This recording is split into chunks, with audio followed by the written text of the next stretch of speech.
ดีใจบ่มื้อนี้ดีใจดีใจที่ได้บ้านแรงงานเลยเนาะใช้อยู่ไทยถูกต้องตามกฎหมายมานั่งกินขนมก่อนเลย นี่ขนมอันนี้นายกินลูกซุปแซ่บบ่แซ่บบ่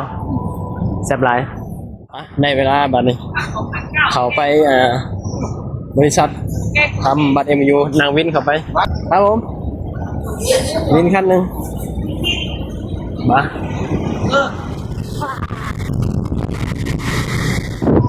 รถเขามารอรับแหละมาถึงแล้วคนคือร้ายแค่นี้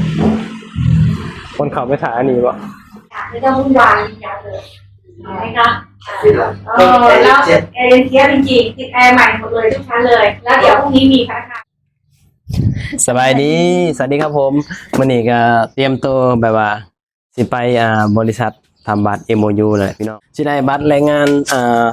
สมบูรณ์แบบแล้วเนาะสำหรับของเมียแบบสินะแต่ของเฮาได้นานแล้วพี่น้องสิเป็นปีแล้วได้เนาะแต่ว่าของเมียนี่เพิ่งจะได้มื้อนี้แหละมื้อนี้ก็ฮอดเวลาที่จะเฮาจะเดินทางไปรับบัตรอนุญาตทำงานก็ถือว่าดีใจหลายพี่น้องที่จะได้บัตรแรงงานแล้วปะบ้านนี้เดินทางกันพี่น้องเพราะว่าเฮาสิเข้าไปบริษัททำบัตร MOU อยู่แฮปปี้แลนด์พี่น้องเนาะปะเดินทางกันเลยเฮาก็สิออกไปนั่งรถเมล์ลงอยู่ที่เดอะมอลล์บางกะปิพี่น้องแล้วก็สิได้ต่อวินมอเตอร์ไซค์เข้าไปบริษัทกระเจ้าก็บ่ถือว่าไกลเนาะหลังซอยเนาะเฮ้ยเนาะบ่ได้ไกลปานใดพี่น้องก็นั่งรถมีมันก็ประหยัดดี8 บาทก็ฮอดแล้วแฮปปี้แลนด์หรือว่าเดอะมอลล์บางกะปิแล้วเฮาก็สิต่อรถเข้าไปในหั่นพี่น้องมื้อนี้คนอาจจะหลายอยู่อาจจะม่วนอยู่เด้ม่วน อาจจะม่วนอยู่คนหลายโอ้แดดแท้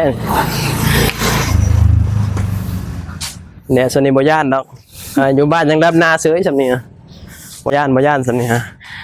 หนังจระเข้อยู่แล้วบ้านนี่อย่างไปถ่ายรถเมล์อยู่ซอยบ่อนเฮาอยู่นี่ก็มันมาซ่าเด้พี่น้องกว่าสิมาเนาะแบบกว่าสิมาก็มื้อหน้ารอไปครึ่งชั่วโมงพี่น้องครึ่งชั่วโมงเพราะว่ามันมีสายเดียว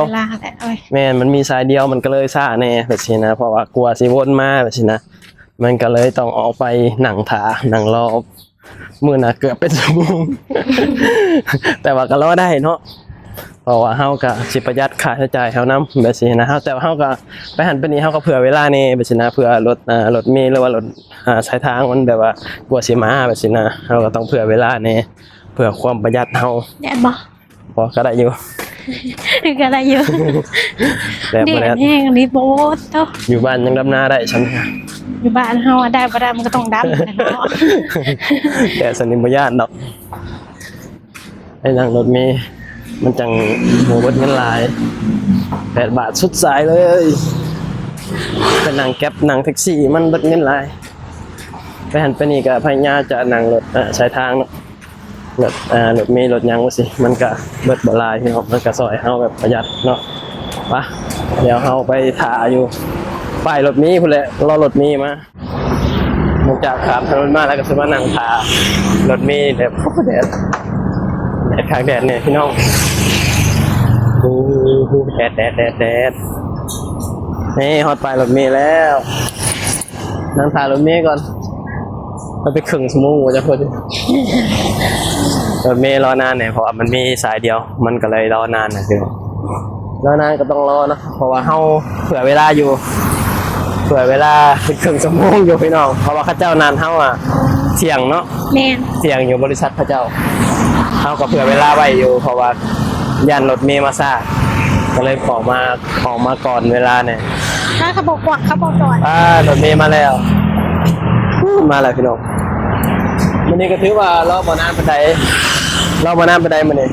มาแล้วแต่บางมื้อก็รอนานบางมื้อก็เขาจอดฮะยันนำมาจอดเต็มบ่ใช่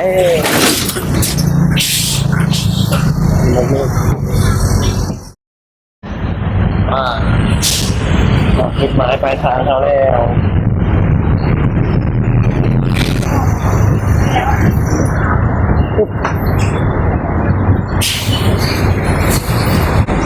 เอาเส้นต่อ หาซื้อของกันพี่น้องก่อนเดินทางไปที่ซื้อยังเลยเนี่ยซื้อยังเลย ซื้อกระดาษ ซื้อกระดาษทิชชู่ซื้อแมสซื้อยังอ่ะ ไหนบินใช่ไหมคะ ปลาออกบ้านพี่ แป๊บนึง เราเวลาอยู่แฮปปี้แลนด์พี่น้องเขาไปนั่งกินขนมกันกินข้าวกันเนาะอ่ะเขาไปนั่งเขามาหานั่งต่างเอก่อนเดี๋ยวพอเวลาเขาไปเขาจังสิเลยเขาไปเลย มาแต่ละเถื่อนี่บ่เคยผ่านเนาะไม่ได้ซื้ออะไรเขาว่าหรอกมันเป็นยังไงอาการมันนะฮะเขาเป็นกระสือกันมีแห้งวะระหว่างรอเวลาเข้าไปบริษัททำมิมมาอยู่หาหลอกกันพี่น้องหาตากเอกัน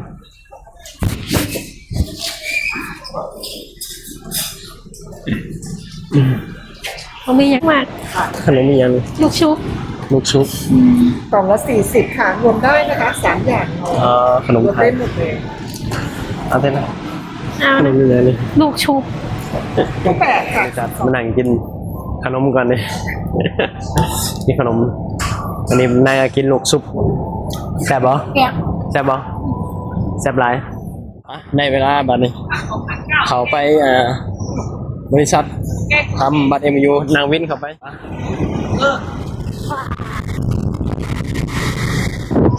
รถเขามารอรับแหละ มาถึงแล้วนี่มีรถ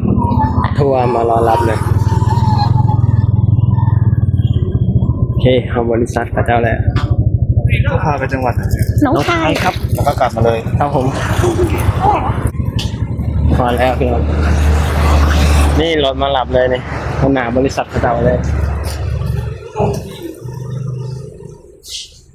สวัสดีครับ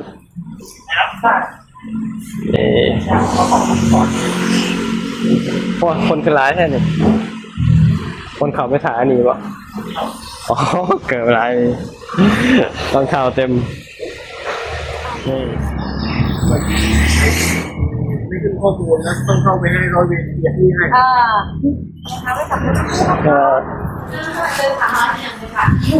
ขึ้นมาชั้นสองเนาะเพื่อที่จะรอคนอื่นมาแล้วก็เขาเจ้าก็สิได้ออกรถพร้อมกันเลยว่าซี่นะพี่น้องก็สิมีห้องบนให้พักนี่แอร์เย็นส่ำเลยนี่มีแต่คนลาวไว้ต่อพี่น้องวันนี้เจ้าก็เลี้ยงข้าวกล่องมีขนมเนาะแล้วแต่เขาสิกิน อันนี้ก็เป็นเจ้าของบริษัทพี่น้องพี่ใหม่เนาะที่แบบว่ามาแนะนำแบบว่าตอนแบบว่าไปน้องคายแบบสินะก็สิมีแบบว่าตอนพักมันยังให้อยู่น้องคายพี่น้องเนาะประมาณนั้นแหละ พอมีข้าวเรียนเสร็จเรียบร้อยปุ๊บเวลาที่จะไปอบรมอะค่ะ เราจะมีรถตู้มารับจากที่พักคอยของพี่พาไปศูนย์อบรม ไปศูนย์อบรมเสร็จก็จะมีรถตู้พากลับมาที่ศูนย์อบรม ไม่ต้องร้อนไม่ต้องแออัดไม่ต้องวุ่นวายอย่างเลยเห็นไหมคะแล้วเอเจนซี่จริงๆติดแอร์ใหม่หมดเลยทุกชั้นเลย แล้วเดี๋ยวพรุ่งนี้มีพนักงานอยู่10 กว่าคนข้ามด่านไม่ต้องตกใจ ครับผมถามหน่อยข้ามฝั่งไหมครับ ข้ามค่ะแต่มีพนักงานพาไปนะ แล้วเดี๋ยวมีแบบที่พอถึงที่เราข้ามมันจะมีพวกตั๋วต่างๆตั๋วรถก็ไม่ต้องซื้อ เฮ้ยเดินทางปลอดภัยล่ะไป หลังจากที่ส่งเมียเป็นที่เรียบร้อยแล้วเขาก็สิได้ออกไปนั่งดินอยู่แฮปปี้แลนด์พี่น้องเพราะว่ากลับห้องบ่ได้เพราะว่าช่วงนี้มันร้อนเนาะช่วงบ่าย2บ่าย3มันร้อนแฮงก็เลยว่าออกไปนั่งในหันจักชั่วโมง1 2ชั่วโมงจังสิกลับจังซี่นะพี่น้องนี่ประมาณนี้เนาะรถทัวร์คันบักใหญ่พี่น้องนี่เจ้าพาไปแต่ละเทื่อ2 คันพี่น้องเนาะปะบ่านี้เฮาก็สิได้ปิดคลิปแล้วขอบคุณหลายๆเด้อที่เข้ามาเบิ่งมาชมเนาะเอาไว้พอกันคลิปหน้าคลิปนี้ไปแล้วสบายดีสวัสดีครับผม